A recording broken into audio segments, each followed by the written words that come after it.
κάποιοι οι οποίοι έχουν φύγει σε σύνταξη, όταν λέω κάποιοι, εννοώ περίπου 3 εκατομμύρια άνθρωποι, που έχουν φύγει σε σύνταξη προ 15, προ 20, προ 25, προ 30 ετών.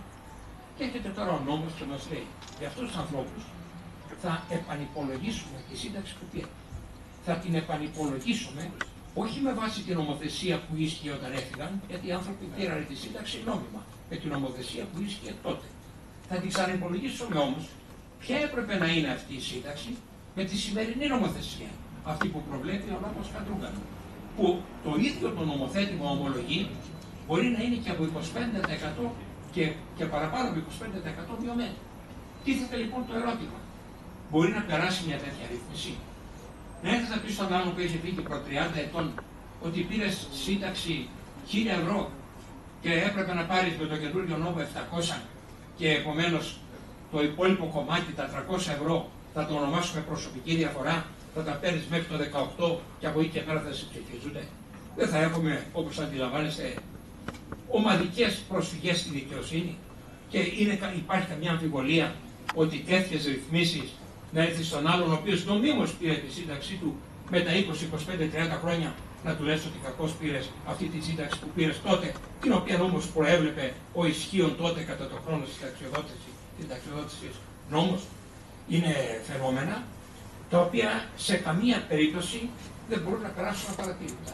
Θα έχουμε σωρία ακυρώσεων, θα έχουμε σωρία προσφυγών και σε κάθε περίπτωση δεν μπορούμε να μιλούμε πλέον ότι αυτό το σύστημα θα παραμείνει, θα είναι διαρκές, έχει τη δυνατότητα επιβίωσης. Θέλω όμως εδώ να κάνω μια μικρή διευκρίνηση, την οποία πρέπει να την έχουμε υπόψη μας. Διότι ακούω και βρέθηκα κι εγώ προημερών σε ένα κανάλι με ένα βουλευτή της Νέας Δημοκρατίας, ο οποίος βρήκε τη λύση. Είπε το εξής, ότι εμείς το ασφαλιστικό θα δώσουμε τη λύση. Θα θεσμοθετήσουμε, θα επιβάλλουμε τα ταμεία επαγγελματικής ασφάλισης. Και αναγκάστηκα να του πω, μα τα ταμεία επαγγελματικής ασφάλισης δεν είναι κοινωνική ασφάλιση. Πρέπει να ξέρετε ότι κοινωνική ασφάλιση δεν υπάρχει, η έννοια της κοινωνικής ασφάλισης δεν υφίσταται εάν δεν υπάρχει η παρέμβαση του κράτους. Δεν νοείται κοινωνική ασφάλιση χωρίς την παρέμβαση του κράτους. Το κράτος έχει 4 μορφές συμμετοχής. Εάν λείπει μία από αυτές τις 4, δεν μιλάμε πλέον για κοινωνική ασφάλιση. Μιλάμε για κάτι άλλο. Πες όπως θες. Αλλά δεν είναι κοινωνική ασφάλιση. Το κράτος μετέχει πρώτα απ' όλα διότι είναι ο νομοθέτης. Θεσπίζει, νομοθετεί το πώς λειτουργεί η κοινωνική ασφάλιση. Το κράτος δεύτερον συμμετέχει ως επόπτης. Ελέγχει τη λειτουργία. Εάν η λειτουργία είναι σύμφωνα με τον νόμο ή όχι. Το κράτος συμμετέχει ως συγχρηματοδότης. Δεν νοείται να λειτουργεί θεσμός κοινωνικής ασφάλισης πουθενά, εάν το κράτος δεν συγχρηματοδοτεί τις παροχές της κοινωνικής ασφάλισης. Και το κυριότερο, το κράτος συμμετέχει ως εγγυητής. Εάν δεν μπορεί το ταμείο, ο οργανισμός, να παράσχει αυτά τα οποία νομοθετικά υποχρεούται να παρέχει, έρχεται ο κρατικός προϋπολογισμός πλέον και παρέχει την εγγύηση. Είναι υποχρεωμένος να δίνει αυτές τις παροχές. Άρα λοιπόν, σε όσες περιπτώσεις ακούμε τέτοιου είδους παρεμβολές, δεν λύνεται κανένα θέμα, ομολογούν, είπα στον βουλευτή εκείνη την ημέρα, ότι ομολογείς ότι θα τα καταργήσετε την κοινωνική ασφάλιση. Αν είναι έτσι, να το πείτε. Δεν σημαίνει δηλαδή εδώ ότι βλέπουμε τα στραβά που γίνονται και έχουμε παροπίδες να δούμε και τι άλλα μπορεί να γίνουν. Είναι ένα συνολικό πακέτο το οποίο χρειάζεται την προστασία του κόσμου, την προστασία της κοινωνίας. Πώς πάμε από ώρα? Το φάει το κεφάλι του. Έχει συναρπάσει. Έχει σπάσει τα κοντέρ. Το έκαψε. Αλλά σε μετράει ο Θάνος.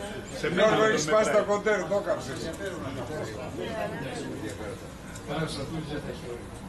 Όχι, κάτω. Δικαίω. Εντάξει, γιατί έχει επέκταση και πολιτικού.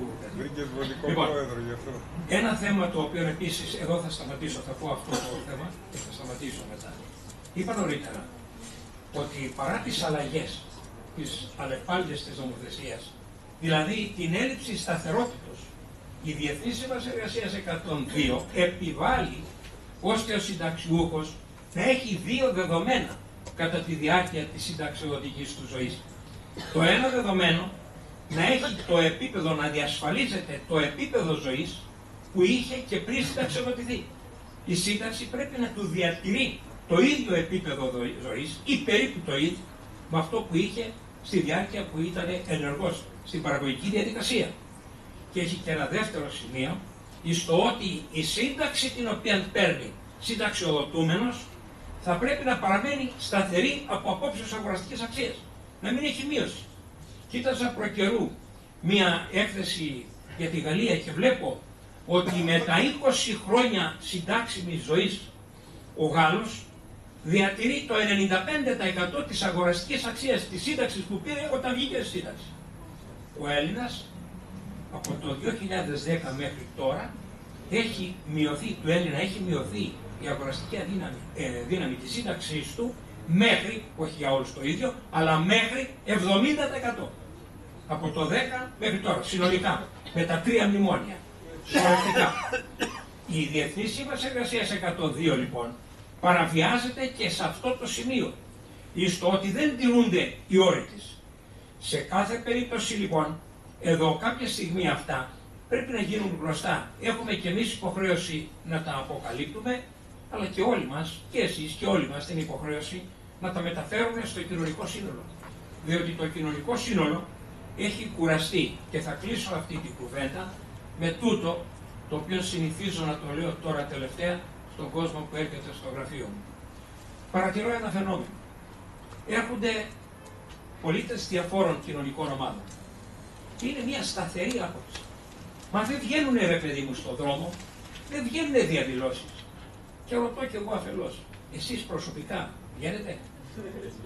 Διότι όλοι περιμένουν τον άλλο.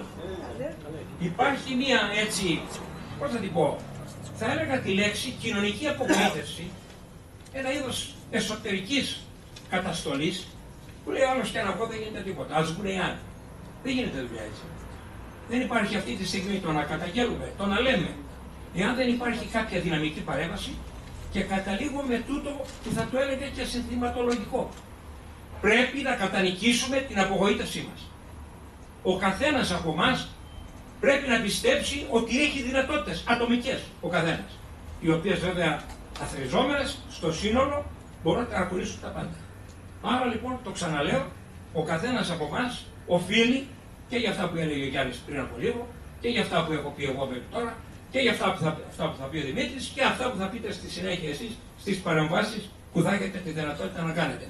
Οφείλουμε να κατανικήσουμε την απογοήτευσή μας. Να πιστέψουμε ότι μπορούμε με τη δύναμή του ο καθένας, αθροιζομένων όλων αυτών των δυνάμεων, να αλλάξουμε τη φορά των πραγμάτων. Ευχαριστώ και εγώ.